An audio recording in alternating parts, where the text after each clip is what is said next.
Nyimpen ilmu itu termasuk dosa besar. Begawe apa baik wong yang jauh dari orang soleh, begawe apa baik orang yang jauh dari ulama, maka Allah akan hilangkan keberkahan dari setiap pekerjaan. Duit banyak tapi terasa kurang. Bini cantik ngaku masih cantik bini wong sebelah.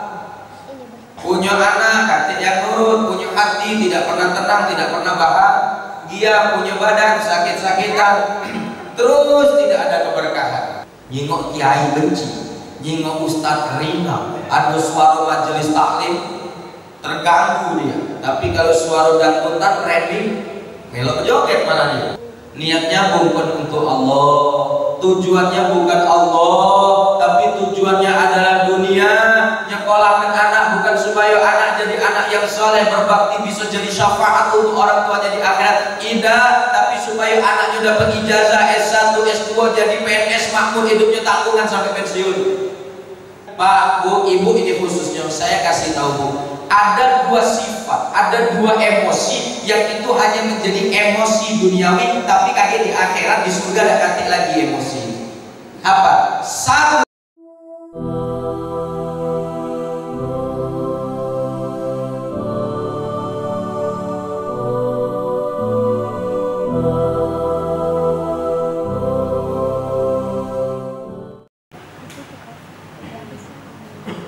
Assalamualaikum warahmatullahi wabarakatuh. Bismillahirrahmanirrahim. Alhamdulillahi rabbil alamin. Nahmaduhu wa nasta'inuhu wa nastaghfiruhu wa na'udzu billahi min shururi anfusina wa min sayyiati a'malina. May yahdihillahu fala mudilla lahu wa may yudlil fala hadiya lahu. Asyhadu an la ilaha illallah wahdahu la syarika lahu. Wa asyhadu anna sayyidina wa maulana Muhammadan abduhu wa rasuluh la nabiyya wa la rasula ba'dah. Allahumma fassalli wa sallim wa barik wa tarham wa tahannan ala sayyidina wa habibina Muhammadin ibni Abdillah wa ala alihi wa sahbihi wa tabi'ina wa man tabi'ahum bi ihsan ila yaumil qiyamah. Qala Allah ta'ala fi kitabihil aziz, Ishrah li sadri wa yassir li amri wahlul 'uqdatam min lisani yafqahu qawli. Al-ayah amma ba'd. Yang kami muliakan segenap bapak-bapak, para alim, para ulama, bapak-bapak ustaz, ibu-ibu ustazah, wabil khusus imam kita pada subuh hari ini tadi yang telah bersama-sama memimpin sholat jamaah subuh kita, Ustaz Farhan Al-Hafidh.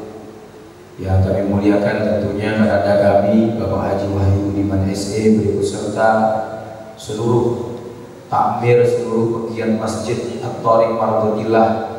Insyaallah semuanya diberikan keikhlasan oleh Allah Subhanahu wa taala, diberikan keberkahan dalam setiap sumbangsih dan kontribusinya di dalam meninggikan kalimat Allah al-Mulia, kalimat Allah yang tinggi, sehingga insyaallah dengan semakin semangatnya, semakin diberikannya kekuatan orang-orang yang mau berjuang di jalan Allah, bumi ini akan umurnya akan semakin panjang, Pak. Bumi ini akan semakin dilestarikan oleh Allah Subhanahu wa taala, karena tidak akan datang kiamat kecuali sampai di muka bumi tidak lagi didengar Allah, kata Nabi. Kalau masih ada yang berzikir, masih ada yang mau berjuang untuk meninggikan kalimatullah yang mulia, kalimat Allah yang tinggi itu, Allah masih dikumandangkan azan, masih ditegakkan sholat 5 waktu, insya Allah kiamat masih jauh, sehingga yang jomblo-jomblo masih banyak kesempatan untuk nyari bini. Yang dimuliakan oleh Allah dan dirahmati oleh Allah, bapak-bapak, ibu-ibu, hadirin hadirat jamaah sholat subuh sekaligus cawisan pengajian di Masjid At-Thariq Mardotillah, insyaallah semuanya saja yang senantiasa berada dalam lindungan Allah Subhanahu wa taala. Puji dan syukur kita panjatkan kepada Allah Subhanahu wa taala. Alhamdulillah Allah masih memberikan kita umur panjang, masih memberikan kita kesehatan, kekuatan lahir maupun batin. Wabil khusus yang wajib amat sangat kita syukuri adalah Allah masih menetapkan kita istiqomah di dalam iman Islam, di dalam penghambaan kepada Allah Subhanahu wa taala. Semoga dengan bersyukur Allah senantiasa menambah kenikmatan tersebut. ditambah kekuatan iman kita kepada Allah, ditambah keistiqomahan kita untuk senantiasa mau dan mampu mengabdi kepada Allah Subhanahu wa Ta'ala, dan dilanggengkan iman Islam kita itu sampai kita kelak kembali menuju Allah Subhanahu wa Ta'ala, menjemput ajal kita masing-masing. Semoga dijamin oleh Allah Subhanahu wa Ta'ala kelak dalam keadaan yang husnul khatimah. Amin ya rabbal alamin. Salawat dan salam kita haturkan, kita persembahkan kepada suri tauladan kita Nabi Agung Nabi besar Muhammad sallallahu alaihi wasallam alladzi turja syafa'atuhu min yaumina hadza hatta yaumin nahdah. Bapak-bapak, ibu-ibu, hadirin hadirat as'adakumullah. Alhamdulillah, pada hari ini kita kembali berjumpa dalam rangka untuk bersama-sama mudzakarah, saling mengingatkan barang bersama-sama, mujalasah fil ilm, duduk-duduk bersama, tidak lain tujuannya adalah untuk menuntut ilmu bareng-bareng. Pak Bu, saya di sini duduk tidak dalam rangka untuk ngajari, tidak dalam rangka untuk menggurui, tidak, tetapi memang ada sebuah kewajiban di dalam Islam, di dalam tradisi para ulama, orang yang memang dititipi ilmu oleh Allah Subhanahu wa Ta'ala itu hukumnya wajib menyampaikan kembali ilmunya. Karena kami ini hidup dari lingkungan pesantren, dari kecil memang gemblengan dari orang tua, kayaknya melulu di dunia itu. Maka kalau kami dimintai cawesan-cawesan ini, kalau tidak ada halangannya kok nolak. Kata ulama, katmul ilmi minal kabair, nyimpen ilmu itu termasuk dosa besar. Jadi bapak-bapak kalau ditanya orang lugu, orang bodoh tentang sebuah hukum atau sebuah pengetahuan yang bapak sebenarnya tahu jawabannya, tapi karena tidak katik salam tempelnya lesu nyawa.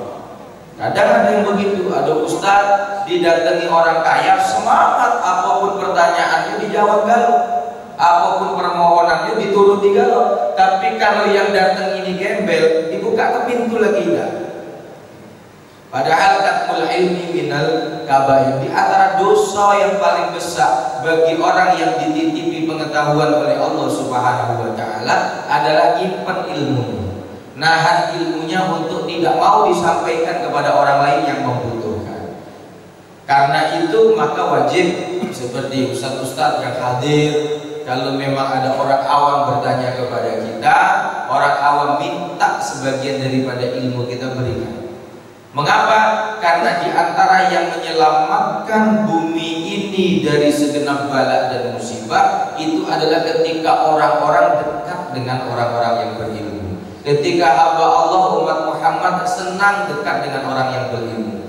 Karena banyak sekali, mohon maaf, ini hari ada ustaz, panggilannya ustaz, kiai, panggilannya kiai, dan memang dia dititipi ilmu oleh Allah Subhanahu wa Ta'ala. Tetapi kalau kepingin nyampaikan ilmu, galak dia nyampaikan ilmu, tapi bikin beberapa syarat.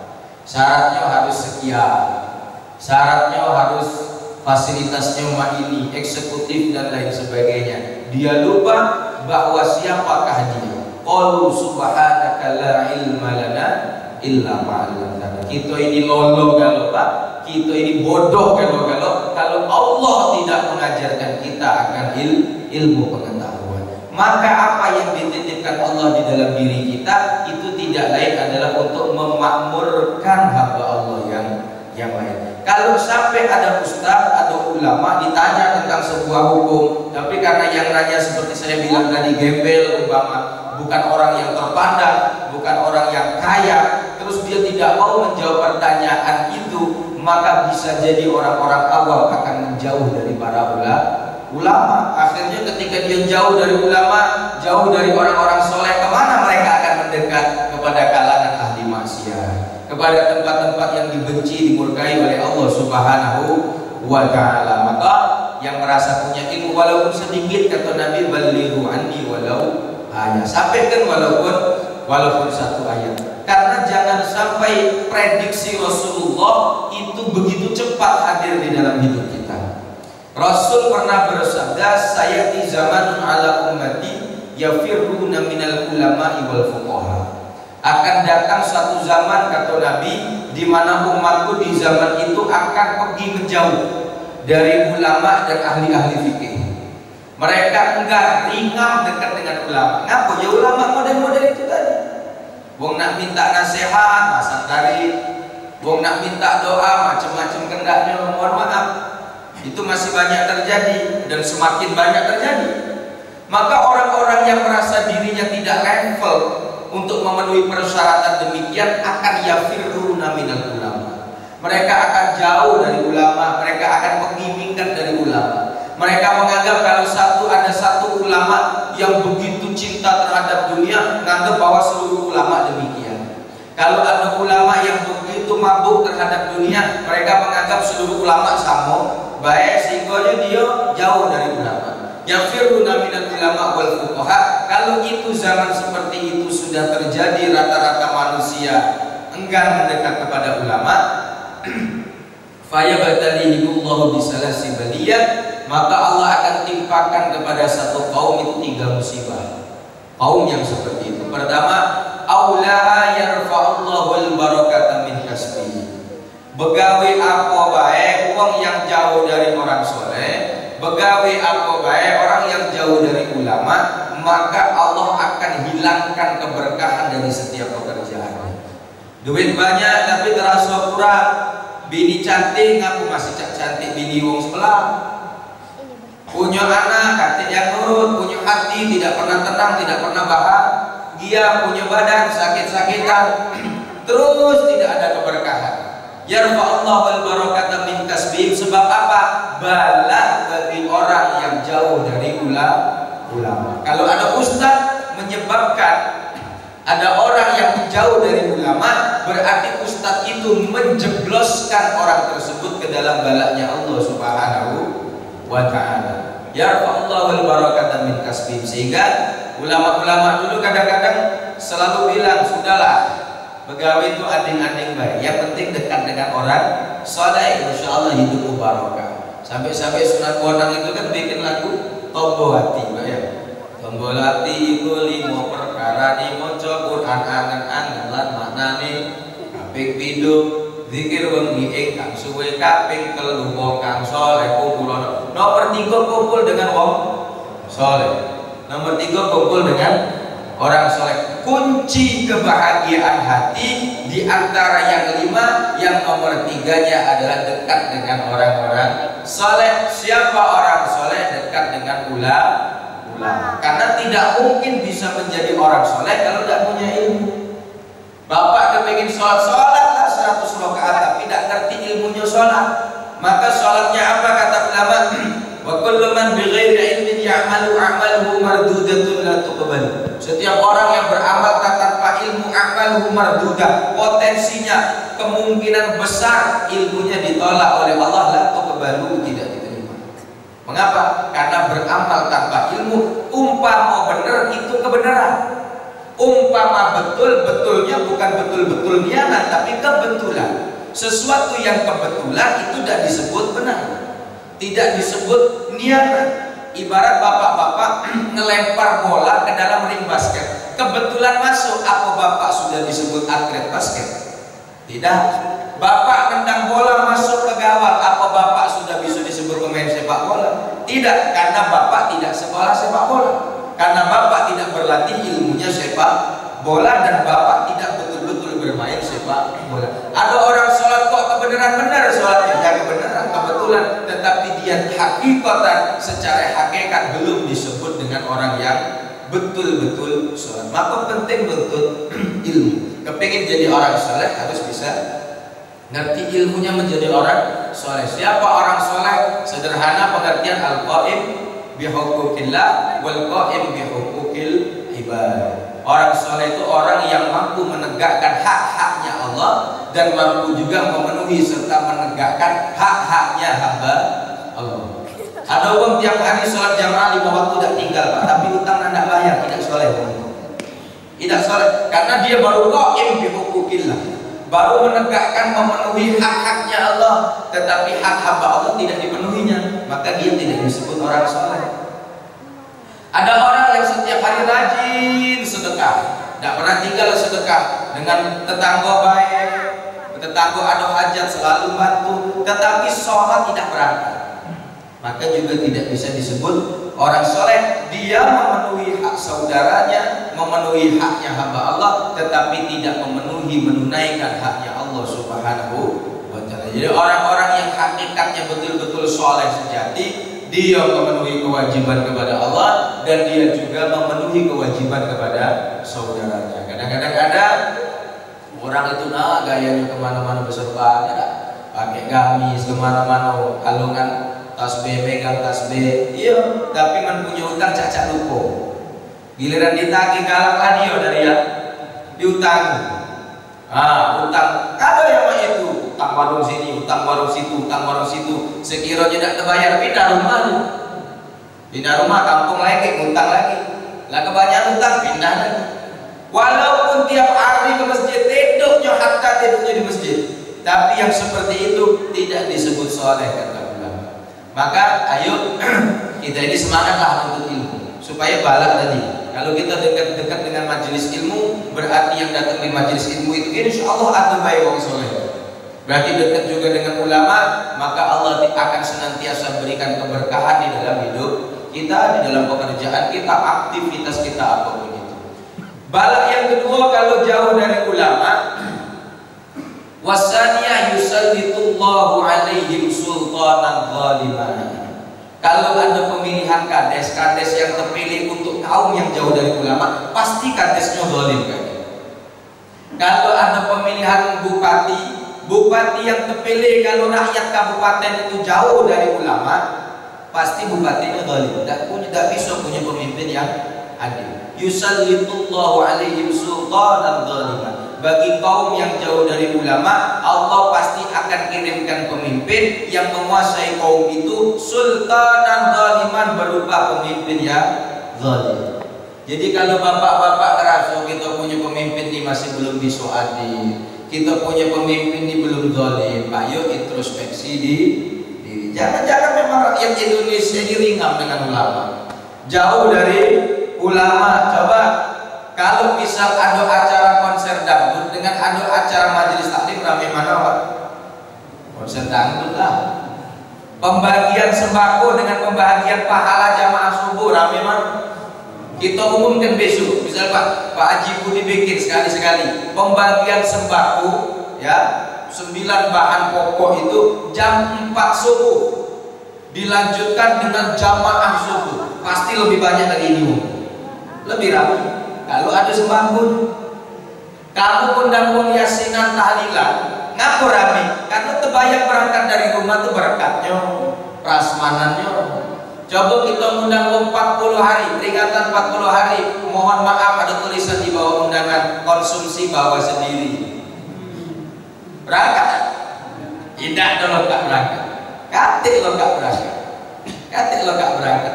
Kalau masih kita dikit-dikitnya tendensinya duniawi, oke, tidak masalah. Tetapi ayo sambil berangkat itu pelan-pelan, sambil seperti itu pelan-pelan kita ikhlaskan hati kita. Betul-betul datang ke majelis taklim ini karena kepingin kumpul orang soleh, kepingin dapat ilmu, kepingin dekat ulama, minimal itu memancing keberkahan untuk hidup. Kedua, tanpa tahu siapapun, kalau di Indonesia ini, masyarakat Indonesia ini pemimpinnya adalah pemimpin yang kepingin punya pemimpin yang soleh, maka masyarakatnya harus mampu mensolehkan diri. Sekarang ini Pak, seiring dengan masjid semakin banyak tegak di kota Palembang ini, tapi juga bertambah banyak juga semakin warung remang-remang. Masjidnya nambah, warung remang-remangnya juga nambah, masjidnya nambah, mall dan diskotiknya pun nambah. Masjidnya nambah, tempat-tempat yang menjual barang-barang haram pun nambah. Meskipun masjid dibangun terus, kalau rakyatnya masih gemar melakukan kemaksiatan seperti itu, maka tidak ada gunanya kita berharap terlalu tinggi memiliki pemimpin yang adil. Jadi rakyat harus soleh kalau kepingin punya pemimpin yang soleh. Itulah kenapa ketika ada pemimpin yang zalim, Nabi pun melarang untuk mengutuk pemimpin. Kata Nabi, la tasubbul a'immah wad'ullaha lahum bis-shalah. Kata Nabi la tasubul a'imah, jangan caci maki pemimpin. Hati ngono. Karena yang salah belum tentu dia bisa jadi rakyat. Karena rakyatnya preman, pemimpinnya pun ikut dikirim pemimpin yang preman. Tapi wadu'ullah alahum bisolah, doakan pemimpin kita dengan kesolehan, dengan kesolehan. Wadu'ullah alahum bisolah. Hari ini belum bisa adil, hari ini masih zalim, doakan moga-moga besok adil, moga-moga besok soleh. Nah itu cara kita, karena percuma kita mengutuk-utuk kalau kita sendiri tidak mampu mengkondisikan kebaikan itu mulai dari dalam diri kita. Yang ketiga, ini paling bahaya, orang yang enggak datang majelis taklim. Yang nomor 3, balak yang ketiga kata Allah, orang umat kata Nabi, umat yang jauh dari ulama, wa yakhrujuna minad dunya bighairi iman. Wong yang galak datang majelis taklim, jauh dari orang soleh dan ulama, maka hati-hati. Ini ancamannya berat dari Nabi. Wa yakhrujuna minad dunya, dia akan mati, keluar meninggalkan dunia bi ghairi iman, tidak mawa iman. Berarti matinya suul khatimah. Nyingok kiai benci, nyingok ustaz ringan, ada suara majelis taklim terganggu dia. Tapi kalau suara dangdutan remi, melok joget mana dia. Tapi mendengar suara ngaji, ini kan suara majelis taklim, suara ceramah, ada peringatan Maulid, Isra Mi'raj, 1 Muharram, ringan dia. Hati-hati. Wa yakhrujuna minad dunya bighairi iman. Orang-orang seperti itu dikhawatirkan, kata Nabi, matinya suul khatimah, matinya tidak bawa iman, matinya mati na'udzubillah kafir, tidak diberikan keimanan di dalam hatinya. Maka ayo Pak Bu, kita doakan anak-anak kita yang belum senang untuk ilmu, paksa ilmu. Istri, suami, siapapun yang belum senang berangkat ke majelis-majelis ilmu seperti ini, motivasi minimal kita memastikan bahwa akhir hayat kita nanti kita tutup dalam keadaan yang husnul khatimah. Itu baik.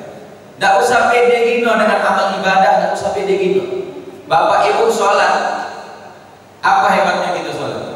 Sebab yang antar yang bikin kita bisa sholat juga Allah Subhanahu wa ta'ala. Bapak puasa, ibu baca Quran. Apa hebatnya puasa baca Quran? Kalau itu mau disombongkan, kenapa? Karena yang membuat kita bisa seperti itu juga Allah Subhanahu wa ta'ala. Maka tidak ada yang pernah tahu, kita kaget apakah amal kita itu bisa mengantarkan kita ke husnul khatimah atau tidak. Gak ada yang tahu.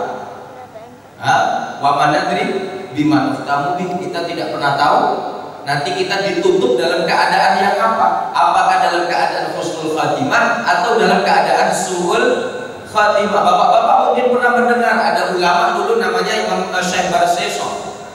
Barseso itu ulama besar, bahkan terkenal wali, punya murid 2000. Saking hebat gurunya, muridnya melok ramah. Muridnya Barseso 2000 baca terbang baca terbang. Tetapi lihat akhir hidupnya Barseso, wafat dalam keadaan su'ul khatimah. Ada sahabat namanya Sa'labah, ya. Ada sahabat namanya Sa'labah, miskin. Sa'labah itu Pak Guru, Masya Allah, sampai punya sebutan hamamatul masjid, merpatinya masjid. Itu Sa'labah. Kenapa? Karena tidak pernah pergi dari masjid.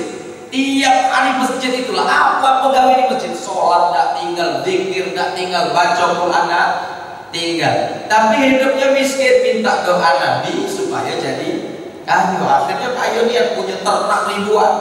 Tapi gara-gara punya ternak, punya duit, malas lagi berangkat ke masjid. Apa yang terjadi? Wafatnya pun wallahualam, banyak ulama mengatakan wafat dalam keadaan su'ul khatimah. Wallahualam. Kebalikannya banyak sekali orang-orang yang tadinya adalah siapa? Orang yang ahli maksiat, tetapi ketika dalam satu waktu Allah kasih hidayah, dia menjadi orang yang dekat dengan Allah Subhanahu wa ta'ala, wafat dalam keadaan yang terbaik. Bapak-bapak mungkin masyhur mendengar nama Abu Yazid Al-Bustami.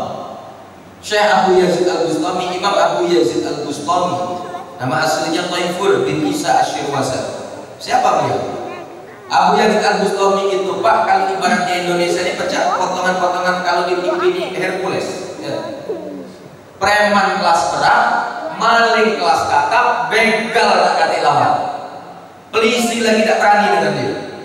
Itu Abu Yazid Al-Bustami. Beliau kekuasaannya adalah di perbatasan Syria, sehingga kalau ada pedagang dari luar Syria nak masuk perbatasan Syria, ngintip dulu. Kalau ada Abu Yazid Al-Bustami di situ, tidak berani masuk. Ngapa? Habis dagangan itu dirampok oleh Abu Yazid Al-Bustami. Tapi apa? Ditaubatkan oleh Allah Subhanahu wa taala, dikasih hidayah melalui wasilah Al-Imam Hasan Al-Basri.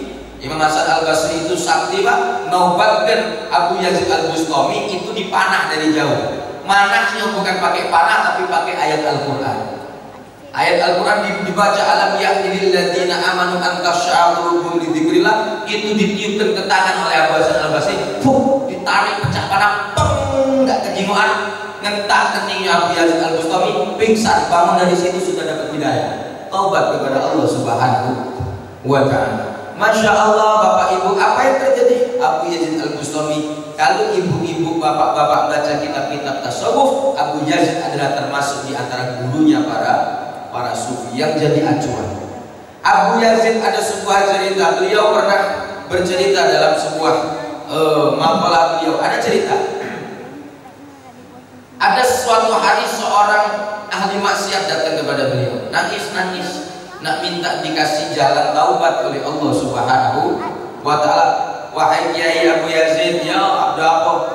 Tunjukkan kepadaku jalan untuk bertaubat ke jalan, kembali ke jalan yang benar, jalannya Allah Subhanahu wa taala. Memang apa niat maksiat kau? Kok kau nangis-nangis kepingin taubat? Apa yang dosa kau? Wahai Abu Yazid, dosa besarnya. Sudah pacarnya tidak tahu diampuni dah oleh Allah Subhanahu wa taala. Besar. Apa yang dosa kau? Aku ni Abu Yazid, gawe aku ni maling. Maling banyak yang maling. Biasa itu maksiat biasa, banyak yang maling seperti itu. Ditaubat pasti diterima ampunan oleh Allah Subhanahu wa taala. Maling, tapi aku ni maling ini bukan cak wong-wong. Maling apa kau? Tiap hari gawe aku ni maling kafan. Maling kafan itu maling remeh, maling emas itu baru hebat. Maling kudo kalau zaman dulu tuh hebat. Maling kafan apa dia itu remeh itu. Kata Abu Yazid, iya tapi kafan ini kafan yang sudah nempel di badan mayat.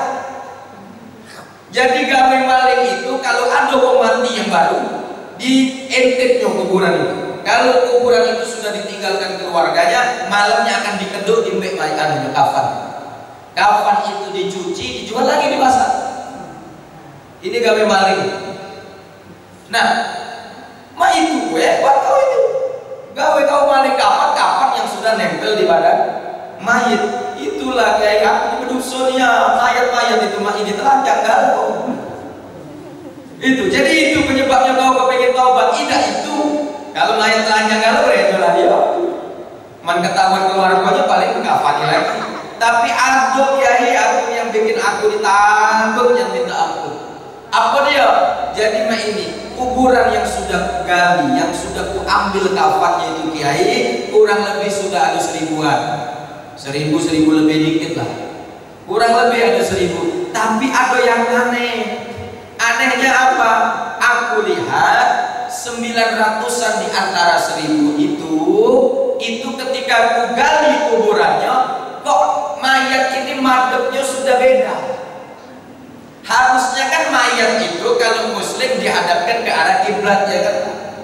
Dimiringkan ke arah kiblat. Tapi giliran aku gali, ini mayat 900 kok kebalik arah. Umpama kalau kiblat kita sana, dia balik ke sana. Itu ada apa Kiai? Aku minta takutnya Kiai. Aku pernah tanya kepada salah satu keluarga yang kuburannya aku colok kafannya. Wahai orang tua, benar ini kuburan keluargamu? Benar. Iya, ini ada yang maling kafannya semalam. Uji bapak itu, dah bejatnya orang yang maling kafan tuh, padahal dia tuh lah. Ngapa kau bertanya? Tidak. Lah bener apa kemarin kuburnya? Bener. Kuadep ke kiblat kata bapak itu. Lah bener aku tata cara Islam. Oh ya sudah, aku bertanya baik. Kalau di paling rumah ini kualat, karena kamu selalu salah kuburkan, laju kualat kuburannya di sebagaimana mestinya di dalam Islam. Tetapi yang terjadi apa kata pencuri itu? Ketika aku gali kuburan mereka, mereka menghadap arah sebaliknya, berpaling dari arah kiblat, berpaling dari arah ketika mereka menyembah Allah di muka bumi. Apa kata Abu Yazid Al-Bustami? Ketahuilah, nah, yang model itu sebenarnya mereka adalah Muslim dulu. Tetapi nah, mungkin ketika mereka di dunia, kebanyakan dari mereka yang 900 orang itu mereka ibadah, mereka berbuat baik, mereka beramal soleh di dunia, tetapi niatnya bukan karena Allah, niatnya bukan untuk Allah, tujuannya bukan Allah, tapi tujuannya adalah dunia. Nyekolahkan anak bukan supaya anak jadi anak yang soleh, berbakti, bisa jadi syafaat untuk orang tuanya di akhirat, tidak, tapi supaya anaknya dapat ijazah S1, S2, jadi PNS makmur, hidupnya tanggungan sampai pensiun. Ini tujuannya. Nyekolahkan anak bukan karena supaya anak jadi orang yang berilmu, menjadi orang yang soleh, bukan, tetapi kalau pintar insya Allah hidupnya kagak berduit, dijamin hidupnya, dan lain sebagainya, dan lain sebagainya. Jadi tujuannya di dalam kebaikan ketika di dunia bukan Allah Subhanahu wa ta'ala. Yang didekati dia pun bukan orang-orang yang hatinya ada Allah Subhanahu wa ta'ala, tapi hatinya mampu dunia. Bapak-bapak, ibu-ibu yang dirahmati oleh Allah Subhanahu wa ta'ala, kalau kita ini galak ngambil hikmah Pak Bu untuk bikin kita ingat kepada Allah, itu kadang-kadang dari hal yang sederhana saja. Bapak Ibu tahu motor Honda? Bapak Ibu tahu motor Honda, ada mobil Honda, mobil Toyota. Toyota itu Pak Bu bikin mobil, itu pasti dia nyiap ke tempat untuk nempelkan merek Toyota. Kalau ada mobil keluaran Toyota, pasti ada tempat ditempelkan merek Toyota, entah di depan, entah di ban, entah di belakang, pasti ada merek Toyota. Motor Honda, pabrik Honda itu pasti tidak lupa nyelipkan, ada nyisokan tempat untuk nempel merek Honda. Tapi ada loh hamba Allah yang tidak nempel nama Allah sama sekali di hati.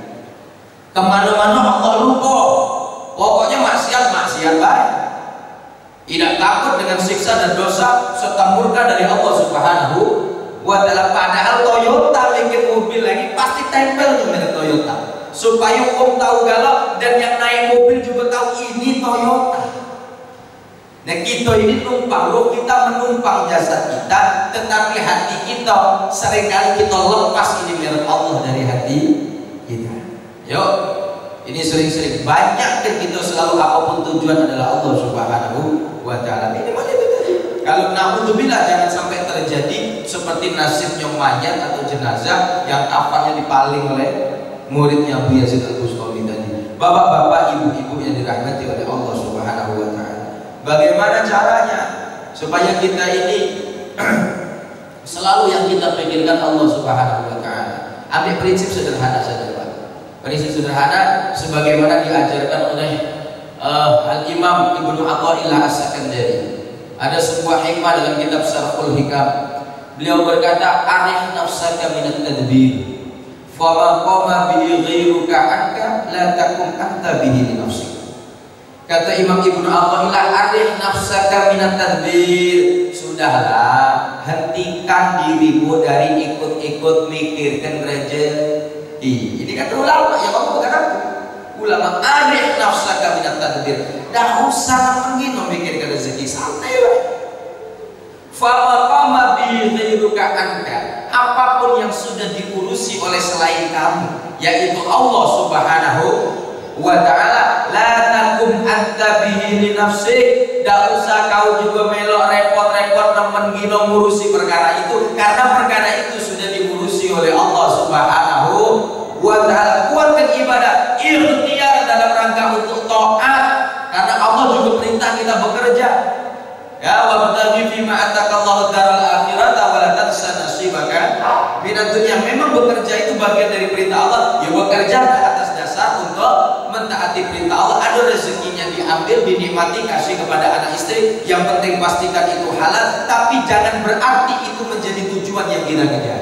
Allah tetap harus menjadi tujuan yang paling utama. Begawe karena Allah, ada rezekinya untuk aku, untuk anak, untuk istri. Syukur-syukur ada yang disisihkan kembali untuk Allah Subhanahu wa ta'ala. Kalau memang ada untuk sedekah, kalau memang ada untuk berderma, berinfak, nyumbang anak yatim, panti asuhan, pondok pesantren dan lain sebagainya. Tapi kalau tidak, minimal pastikan yang halal yang kita konsumsi, anak istri juga mengkonsumsi ya yang halal-halal saja. Tidak usah peningin memikirkan rezeki. Maka dulu Imam Malik sama Imam Syafi'i pernah debat. Imam Syafi'i nanya, wahai guruku Imam Malik, ya menurutmu itu rezeki itu dari mana? Dari bekerja atau dari Allah langsung? Apa kata Imam Malik? Rezeki itu dari Allah langsung. Rezeki itu bihusni tawakkul, kata Imam Malik. Yang penting kau tawakal yang benar kepada Allah, ibadah yang benar, laksanakan seluruh perintah Allah, rezeki Allah yang jamin. Imam Syafi'i tidak setuju. Tidak baca rezeki itu mana-mana nak dicari, kata Imam Syafi'i. Apa kata Imam Malik? Itu pendapatmu. Ra'yuka, ya, ra'yuka khata yahtamilus shawab, wa ra'yi shawab yahtamilul khata.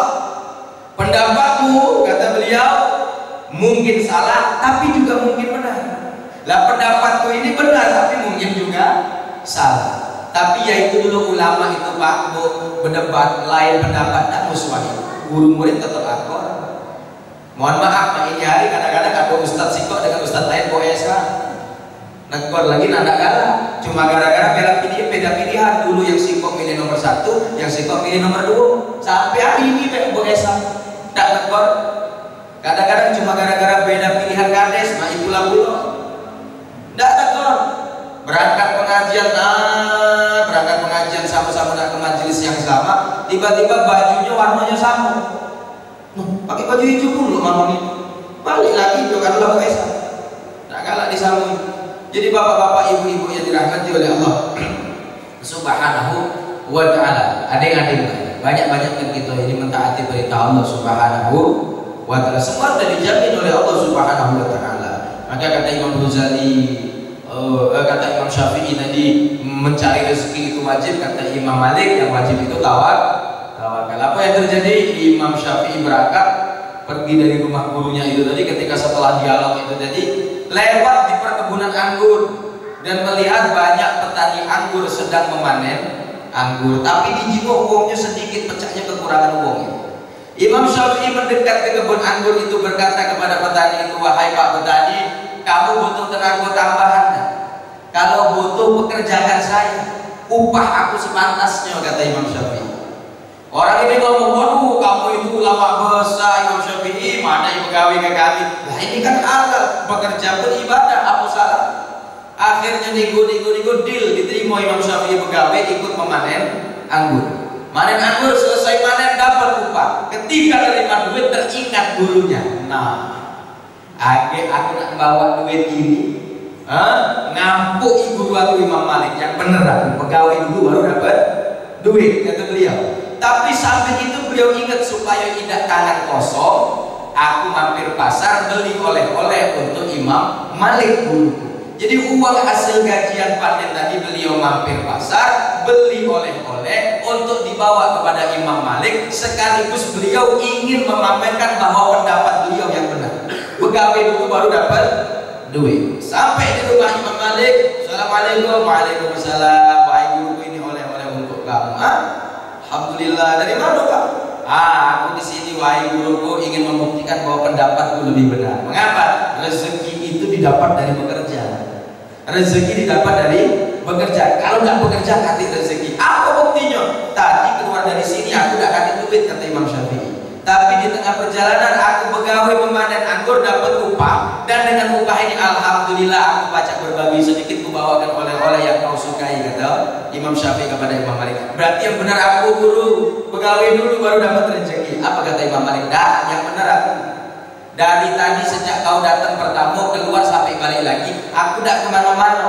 Disinilah ngaji, buka kitab, mutolaah. Tidak pegawai, tapi dapat rezeki. Rezeki mana? Lain kau bawa oleh-oleh. Aku dah ngapa-ngapa, cuma ngaji, berzikir, kata Imam Malik. Tidak pegawai. Maka kemudian oleh ulama Ahlus Sunnah wal Jamaah, ini tauhid kita diluruskan. yang benar itu ikhtiar dalam rangka mentaati perintah Allah, hasilnya tawakal. Ikhtiar itu taat perintah Allah, menjalankan perintah Allah, berapapun hasilnya tawakalkan. Berarti ikhtiar modifikasi digabung dengan husnul tawakkul, bagusnya tawakal kepada Allah akan menghasilkan rezeki yang barokah dan kemudahan datangnya rezeki dari Allah Subhanahu wa taala. Bapak-bapak, ibu-ibu, hadirin hadirat yang dimuliakan oleh Allah Subhanahu wa taala. Dengan demikian kalau kita bisa berproses seperti itu Pak hidup kita, maka Allah tidak akan hilang dari diri kita. Allah tidak akan jauh dari kita. Allah senantiasa nempel di hati kita. Orang yang di hatinya selalu ada Allah kan hidupnya tenang. Hilang sendal, ini agak keluar dari masjid, sendal aku hilang, santai, ngapot. Sendal kan punya Allah. Kalau hilang dimbek lagi yang punya, tugas aku selesai. Berarti selesai sudah tugas aku merawat titipan Allah, tidak repot lagi. Dan ini terjadi di banyak ulama. Habib Anis Al-Habsyi Solo, cucu dari Sohibul Maulid Al-Habib Ali bin Muhammad bin Husain Al-Habsyi. Habib Anis Solo itu pernah kejadian tokonya 2 ruko terbakar, toko batik beliau. Tapi apa yang terjadi? Ada tukang sate 2 gerobak lewat di stop. Apa? Kuborong kalau sate ini. Kuborong kalau sate untuk siapa? Untuk uang yang ngerewangi nyirami toko aku yang kebakaran itu. Aku syukuran tuh. Kataku, wahai adik, ini jangan engkau ini kehilangan 2 ruko, terbakar habis toko isinya. Malah syukuran makan sate. Apa kata beliau? Kemarin waktu aku masih punya ruko itu, ketika aku majelis ini bingsal. Bingsal aku nyengok kitab tapi juga terpikir tuku. Zikir, astagfirullah, astagfirullah, istighfar tapi terpikir untung tidak usaha aku. Hari ini dimpek lagi ini orang yang punya kekayaan aku, alhamdulillah tidak repot lagi aku mikirkan itu, tinggal zikir-zikir baik. Majelis tinggal majelis baik. Ini ulama dulu Pak. Kalau kita kan tidak. Maka bapak-bapak, ibu-ibu yang dirahmati Allah, mungkin makom yang seperti itu belum makom kita, tapi minimal kita berproses, berusaha mengupayakan bahwa apa yang kita kejar itu ujungnya yang paling utama, imam dan pemimpin dari seluruh tujuan hidup kita adalah Allah Subhanahu wa taala. Allah Subhanahu wa taala. Oh, Ustaz kepingin ngejar Allah tapi belum pernah nyinggung Allah, belum pernah ketemu Allah, bagaimana mungkin? Ya, makanya Allah ajari di dalam Al-Qur'an, Allah itu menyuruh kita untuk bertakwa kepada Allah Subhanahu wa ta'ala, tetapi ya ayyuhalladzina amanu taqullaha wabtaghu ilaihil wasilah. Bertakwalah kepada Allah, ya nah, secara langsung belum makom kita ketemu Allah. Kita bukan wali yang ma'rifatullah yang bisa musyahadah langsung dengan Allah Subhanahu wa ta'ala, tapi carilah wasilah untuk bisa sampai kepada Allah Subhanahu wa ta'ala. Apa wasilah itu? Majelis itu. Apa wasilah itu? Ulama. Apa wasilah itu? Orang-orang soleh yang bisa menuntun kita menuju Allah Subhanahu wa ta'ala. Pengusaha kalau dekat dengan ulama, insya Allah pengusaha itu pengusaha yang di hatinya ada Allah Subhanahu wa ta'ala. Guru dekat ulama, di hatinya ada Allah Subhanahu wa ta'ala. Buruh, karyawan, petani, pedagang, apapun, kalau dekat dengan ulama, insya Allah di hatinya ada Allah Subhanahu wa ta'ala. Maka ulama ini tugasnya gosok itu, supaya di hati ini nurullah, cahaya Allah dalam hatinya semakin terang, semakin mengkilat, semakin bercahaya. Dengan demikian tujuan hidupnya jelas adalah Allah Subhanahu wa ta'ala. Bapak-bapak, ibu-ibu, hadirin hadirat yang dimuliakan oleh Allah Subhanahu wa ta'ala. Dan kita juga diajarkan di dalam Al-Quran, kita itu kalau berbuat baik, seandainya sulit semata-mata karena Allah, ya minimal ingat-ingatlah hadiahnya Allah Subhanahu wa ta'ala. Allah itu punya hadiah surga, ya. Allah punya hadiah di surga itu ada bidadarinya untuk bapak-bapak, ibu-ibu yang masuk surga pakai jadi ratunya bidadari. Seluruh bidadari akan menjadi pelayan dia. Tapi Pak Ustaz alam dalam makhluk lanang gue dapat bidadari, kami betino ini dapat apa? Cak mana ceritanya laki-laki yang digandeng betino lain sana bidadari. Pak, Bu, Ibu, ini khususnya saya kasih tahu Bu, ada 2 sifat, ada 2 emosi yang itu hanya menjadi emosi duniawi, tapi kakek di akhirat di surga ada kakek lagi emosi. Apa? Satu, marah. Dua, cemburu. Kamu pacak cemburu karena masih di dunia. Cemburu itu sifat duniawiyah. Nanti kalau sudah masuk surga, cemburu itu udah dekat lagi. Nyingok laki digandeng bidadari, laki bertanya, "Dek, aku sama bidadari dulu ya?" "Oh ya, aku juga." Silakan bersenang-senang. Malam itu, ngapa kamu mainnya hari di dunia panas? Apa nyingok laki belirikan dengan betina? Ya karena cemburu itu sifat dunia. Kakek kalau sudah di surga tidak ada kecemburuan. Dicabut oleh Allah rasa cemburu itu. Sama dengan khamr itu haram di dunia. Tapi nanti ketika di surga khamr ada tetapi tidak lagi haram. Mengapa? Karena khamr di surga rasanya lebih lezat, tetapi sifat memabukkannya dihapus oleh Allah Subhanahu wa ta'ala. Maka bapak-bapak, ibu-ibu, karena itu penting. Sebab apa? Kalau seluruh hukum dunia dibawa ke akhirat, repot urusan. Contoh, lanang kalau di dunia kepingin nyenggol betina, wajib qabiltu nikahaha wa tazwijaha bil mahril madhkur. Wajib harus ijab kabul, nyiap ke mahar. Terbayang enggak kakek di surga nak nyenggol bidadari harus akad nikah? Siapa penghulunya? Malaikat. Nah, manusia yang masuk surga berapa banyak perkawinan harus terjadi. Sedangkan satu laki-laki kalau masuk surga tidak mungkin bidadarinya cuma siko. Mohon maaf. Ada sebuah kitab namanya kitab Al-Qurtubi. Kitab itu bahas tentang fadilah sholat jamaah. Di antara fadilah sholat jamaah, siapa orang yang muwadhabah itu rutin ya, terus senang sholat berjamaah, ada hadiah dari Allah kakek di surga, disiapkan istana. Di istana itu ada ranjangnya besar, saking besarnya ranjang itu, di atas ranjang itu ada pelayan sejumlah 2000 bidadari. Untuk orang yang ahli sholat jamaah, Pak, bidadarinya 2000 ikut. Terpikir kamu mak 2000 ngurusmu? Nggak usah bingung, Ya anggaplah pecah lampu, Pak. Lampunya pacak 100 ikut, handlenya sikok memang tak mati kan? Tak itu kan? Senggol di sikok jadi galau ini. Kira-kira apa itu? 2000 ini fadilah jamaah. Terbayang bagaimana kalau harus hukum dunia dibawa ke surga? Untuk nyenggol betina harus akad nikah. Oh, bolak-balik akad nikah dengan bidadari. Capek, Pak. Maka tidak semua hukum di dunia, tidak semua aturan dan sifat hal ikhwal yang ada di dunia itu akan dibawa ke surga. Salah satunya sifat cemburu. Maka minimal kalau kepingin semangat ibadah, ayo ingat-ingat Allah ini